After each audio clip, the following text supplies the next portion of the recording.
À Panem 360, nous avons le plaisir d'avoir avec nous aujourd'hui Monsieur Nicholas Walker, qui est un joueur en fait, un musicien de contrebasse, joueur de contrebasse, professeur de musique à l'Université du Michigan, un compositeur prolifique, un musicien qui performe dans une très grande variété de genres, de la musique de concert européenne à la musique moderne, le baroque, même un peu de jazz par-ci par-là.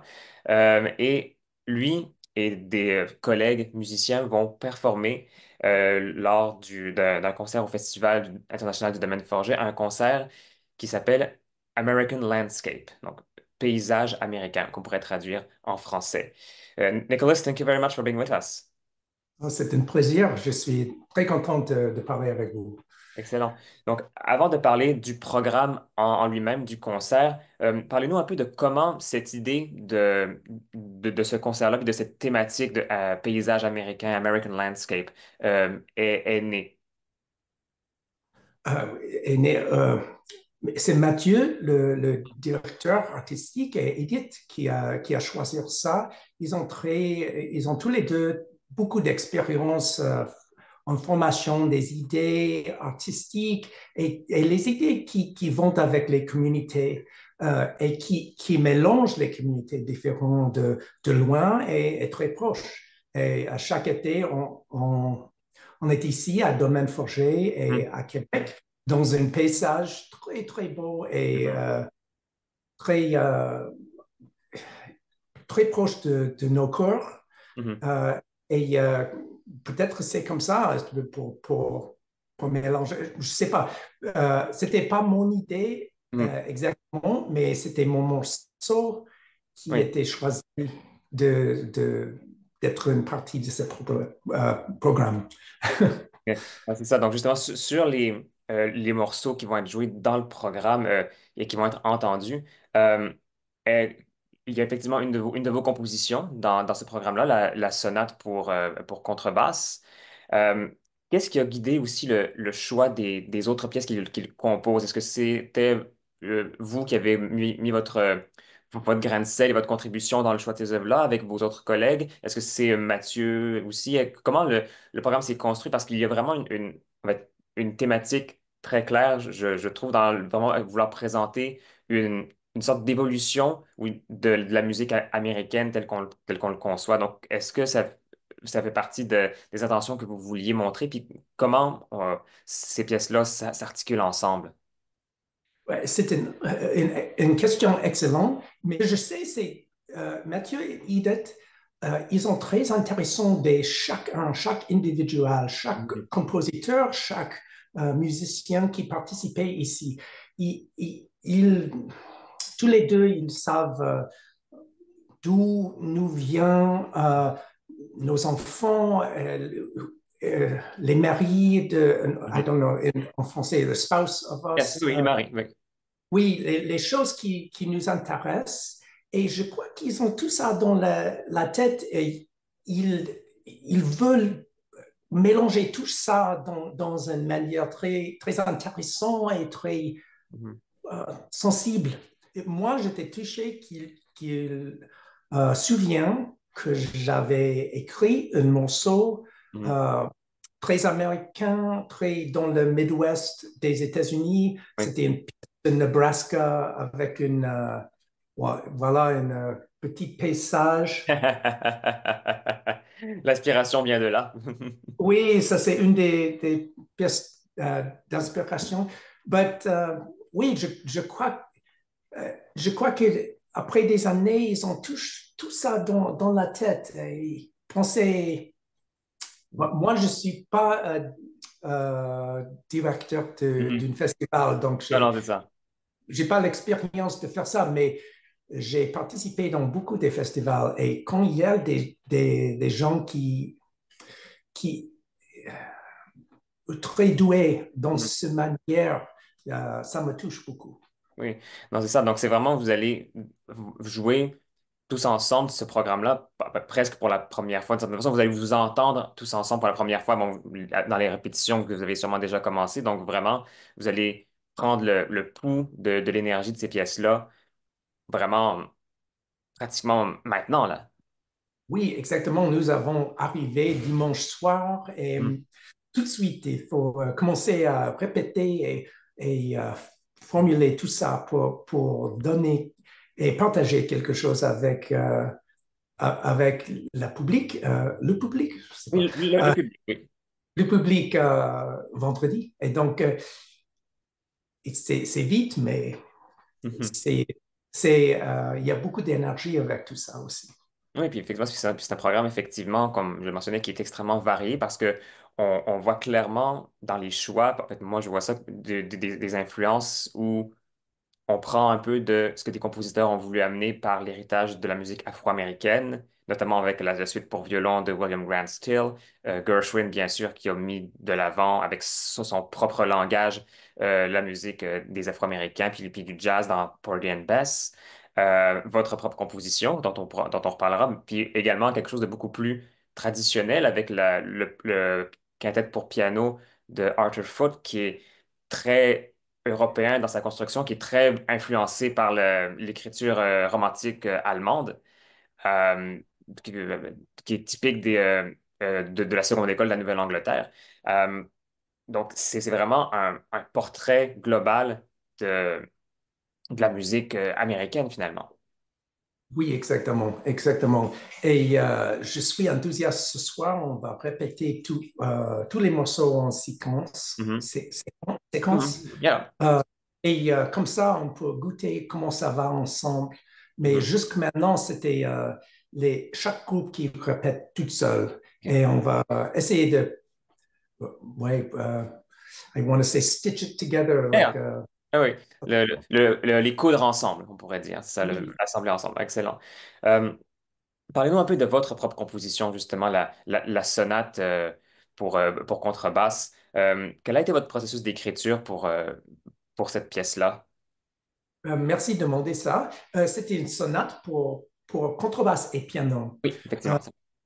Premièrement, nous avons très peu de répertoire Mhm, pour la contrebasse comme ça, avec un piano, des sonates. Il y a des choses géniales, mhm, mais nous n'avons pas des choses de William Grant Still, ni Aaron Copland, mhm. euh, non. Donc, moi, j'ai envie de partager cette expérience et je suis obligé d'écrire quelque chose. Euh, et pour celui-là, j'ai pensé beaucoup des possibilités et Mhm, j'avais envie d'écrire quelque chose qui est toujours en train d'ouvrir, mhm, optimiste, mhm. euh, euh, bright Yeah. et ébulliente Mhm, et quelque chose comme les, les ciels de Midwest, mhm. ouverts et bleus. Ben, pour faire ça, il faut, pour ouvrir, il faut aussi faire les autres choses parce qu'après l'ouvrir, c'est ouvert. Yeah. Et donc, j'ai choisi des harmonies qui ouvrent comme ça.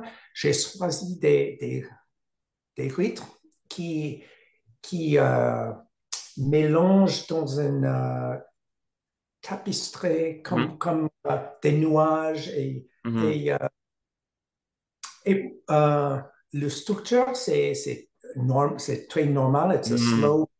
slow, fast, Ouais. quatre mouvements. Mhm, Euh, mais il y a une petite improvisation dans le deuxième mouvement. C'est un aspect de musique américaine, bon, mhm, musique partout dans le monde, ben, mhm, mhm. euh, que j'aime beaucoup. Euh, et le troisième mouvement, c'est une ballade touchante, je OK. trouve, très énigmatique. Mhm, The last movement, very energetic and mhm. to not let go and to not give up and to always striving for this Yeah. optimism, Mhm. even when there's some struggle or Yeah. something. So this is the idea. It begins very calm. The second movement is very busy. Mhm. You have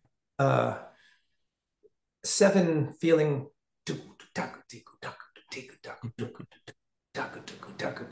Yeah. On top of that, you have so they going together in different manières, Mhm. but energetic and yeah, beaucoup d'énergie, Mhm. industry. The Mhm. third movement, um, between major and minor, Mhm. and opening and effusive, Mhm. but enigmatic somehow. Okay. And the last movement, um, joyful, and then uh, struggle, and then joy. Joy at Something, the end. Yeah. yeah, like somebody who is fighting to stay positive and feel this even when maybe it's difficult. Ouais. Que pour vous, justement, vous parlez beaucoup de l'optimisme dans dans la musique, dans dans le caractère de votre pièce, vraiment l'espoir un peu, hopefulness. Euh, est-ce que c'est une caractéristique, selon vous, que l'on retrouve beaucoup dans la musique dite américaine? Parce que c'est très difficile je dirais, de qualifier the American sound in a way, because, you know, American music is still rather new in a way, because its identity constructed itself through many, many years and many, many experimentations and influences. So, what to you characterizes the American sound? I think about music a little differently than this. So we talk about ancient music Mhm. that's 500 years old. True. We found a flute from a bone that's 46,000 years old. Mhm. That's like 8,500s. Yeah, It's true. the human music for humans is I know we're speaking about classical music in Mhm. this way, but I like to think about this way that music can function. Um, how who made the bone flute and Mhm. why, and what was this instinct? Sometimes I write pieces that are very jazz Mhm. influenced because I'd like to play some jazz things with a cello player, a friend. So it's for this feeling to play with a friend. Sometimes I write things very static and still because I like to explore. I'd like to explore this feeling of balance and calm with some string colleagues. Mhm. With this sonata, I wanted to write, I was very interested to write a piece that was not urban. Mhm. It didn't feel like a big city.